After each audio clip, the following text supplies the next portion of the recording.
So, I've flown all night. I'm here in New York City. Yes, when I'm not busy writing Broadway-style musicals, I'm busy watching Broadway-style musicals. Um, there's a view. It faces the street. You can see down below. It's blue sky. It's going to be nice weather.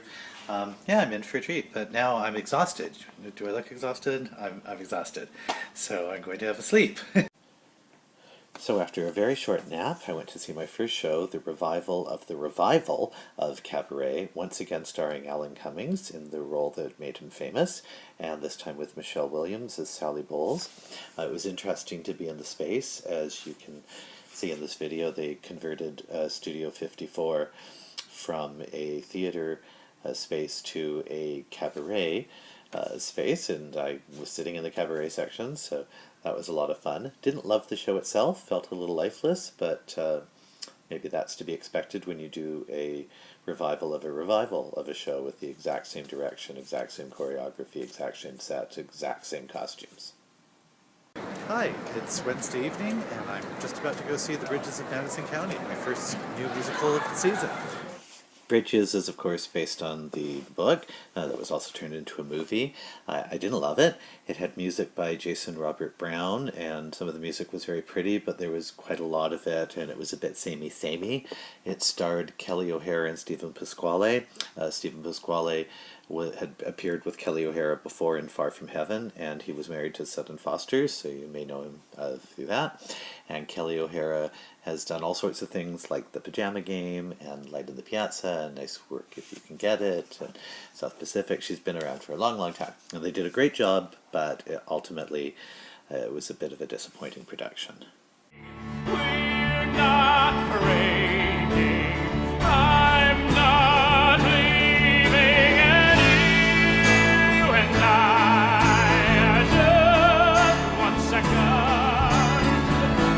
spinning by in just 1 second. You and I have just 1 second. Wednesday's a bit of a blur. There's the Red Eye Flight and 2 musicals with no real chance to rest, but on Thursday I feel a lot better, and I usually go exploring. I'm here at the museum at the Fashion Institute of Technology, and now I'm gallery hopping in Chelsea. I'm on the High Line. It's the new park that was built on top of an elevated railway, and now I'm leaving the subway. I'm just about to do a self-guided walking tour of the East Village, which I don't know at all well except for the Public Theatre. There are some beautiful buildings, including the Bayard Building by Louis Sullivan, the Grace Church, and this fire station, but I was happy just to wander around the village and the adjacent Alphabet City neighborhood, because I'd never been. So it's Thursday evening, and I'm on my way to see the new musical Rocky, and that's by Ahrens and Flaherty, and it's at the Winter Garden Theatre, and I'm really excited about that, because since 1980, they've only shown Cats and Mamma Mia, and I didn't want to see them, so I've never been to this theatre. People had complained about the score. I didn't think it was the most exciting score in the world, but I thought it suited the characters. I'd never actually seen the movie of Rocky, so I was intrigued by the story. The performances were very strong. I liked the set design. It really held my interest, and I was rooting for Rocky at the end. Most excitingly, I was sitting in a section called the Golden Circle, where they actually take you up on the stage and seat you on bleachers for the final climactic fight. And because you've now vacated your seats, they're able to slide the boxing ring over top of those seats and the bleachers themselves forward. So I'm basically sitting on the edge of the stage itself, looking out into the auditorium. That was a big thrill. So I finally made my Broadway debut, playing the part of person who's really interested in watching a boxing match. If I fall, let me get up. If I'm hurt, let me keep going. Today I'm in Harlem. I've never been to Harlem before. I've been past Harlem to go to the Cloisters Museum, but I'm going to be doing a walking tour. I'm continuing my walking tour of Harlem on my own now. It's a self-guided tour. I'm standing on top of a hill, and City College is behind me.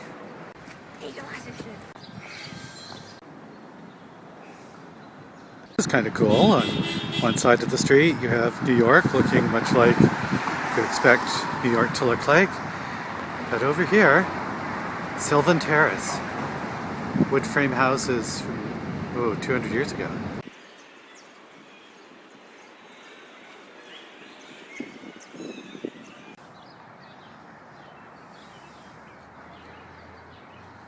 Well, that was a lot of walking. I'm still breathing hard.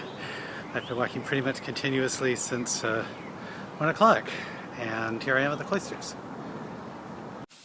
On Friday evening, it was time for Bullets Over Broadway. It's a new musical based on Woody Allen's film, with a script by Woody Allen, directed by Susan Stroman. It starred Zach Braff of Scrubs and Maren Matsey of Kiss Me Kate, Ragtime, Enron the Musical, Carrie the Musical, lots of things.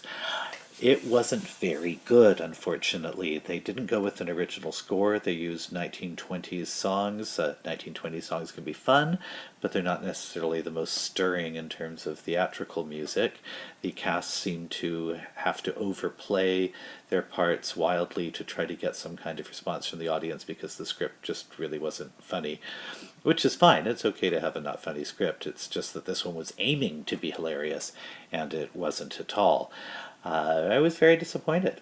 Other people liked it, but it wasn't something that appealed to me at all.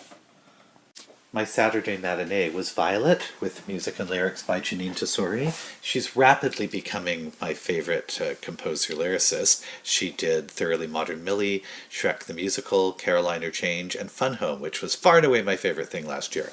It stars Sutton Foster, who was also in Thoroughly Modern Millie and Shrek the Musical, but also heaps of other things like Anything Goes, Young Frankenstein, Drowsy Chaperone. She's been around. And she's wonderful in this. It's a great cast. It was an Encores production. It's a group in New York that puts on underseen shows, and it was so well received they decided to move it to Broadway. But it only got slightly more staging than it had in the original.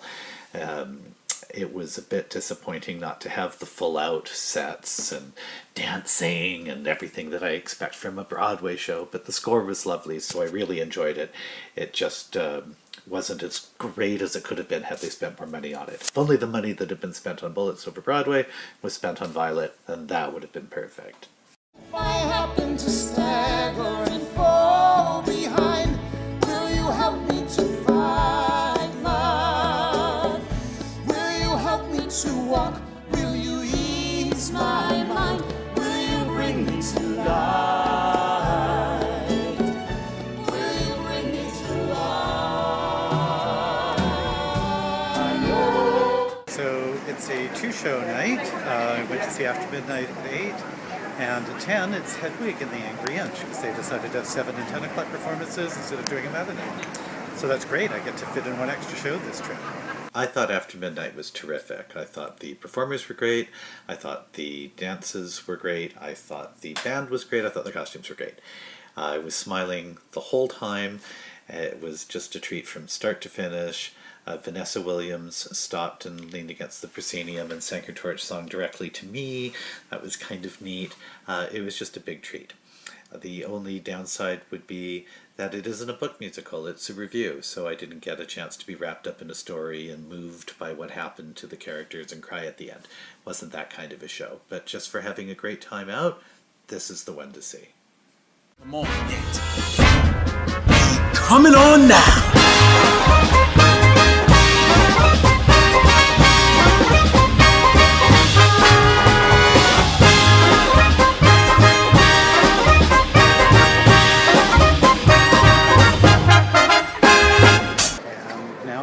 Hedwig and the Angry Inch, starring Neil Patrick Harris.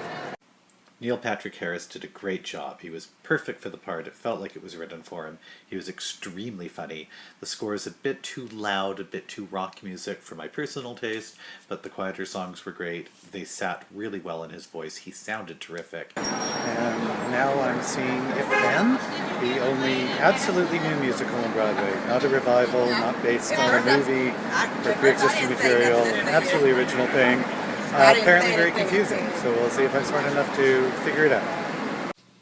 I was smart enough to figure it out. It wasn't confusing at all. It's about a woman who makes a single choice, and if she chooses to go with friend A, all this stuff happens. If she chooses to go with friend B, a whole bunch of different things happen, and for some reason she acquires a different nickname in each scenario, so you can tell it apart from that. Plus, one half of the script is entirely about her love life. If she went with one friend, she gets a boyfriend. If she goes with the other friend, she gets a job. So it's always about the job or the love life, so it's really obvious. The score was by the people who did Next to Normal. I don't like it as well as the Next to Normal score. It was interesting throughout, but it just never hit the dizzying heights that I want from my Broadway musical, and I actually blame the score for that. It wanted to soar, and it didn't. A second chance. I thought I was done, and I met you. And though I never dreamed I could learn how to love again, I placed my bet, and you came through. I somehow still lost, I somehow always do. This time feels new.